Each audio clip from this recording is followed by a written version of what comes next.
You sound like you just ran a marathon, Alex. Hard day at the dream job? More like a sprint that never ends. Sarah, I have all these goals. I want to learn English. I want to go to the gym. I want to read. But by the time I get home, my brain is literally fried. I look at a 30-minute lesson and I can't. I end up scrolling on my phone for 2 hours instead. Welcome to the all or nothing trap. You think if you can't do 30 minutes, it's not worth doing. But for someone with your schedule, 30 minutes is a high barrier.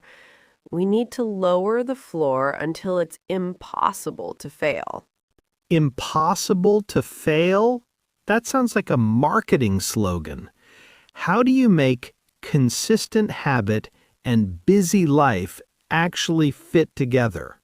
We use micro habits. Tell me, what's the smallest, most ridiculous version of studying English you can think of? Uh, Reading one sentence? Perfect. That's your new goal.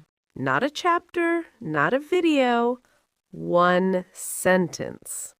But Sarah, one sentence isn't gonna make me fluent. That feels like I'm cheating.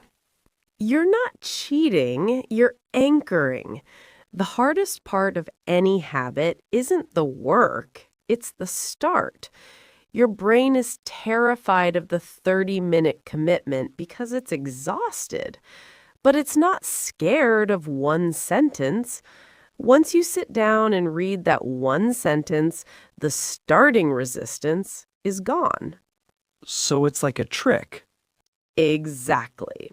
It's the 2-minute rule.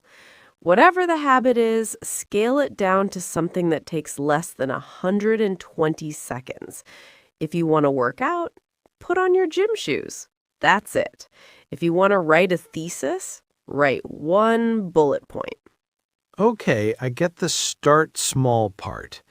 But how do I remember to do it when I'm juggling 10 other things? We use habit stacking. You don't create a new time slot, you piggyback on an existing one. You drink coffee every morning, right? I'm literally holding one right now. There it is. Your stack is after I pour my coffee, I will listen to 1 minute of an English podcast. The coffee is the trigger. You don't have to remember to do it because you never forget the coffee.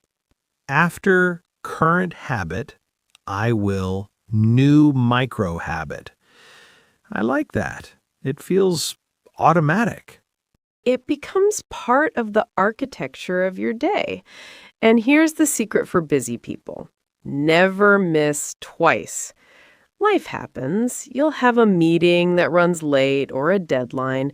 If you miss a day, fine, but never miss the second day. Missing once is an accident. Missing twice is the start of a new habit of not doing it. I think I can actually do this.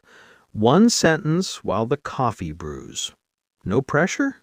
No pressure. The goal isn't to be perfect, it's to be a person who doesn't quit.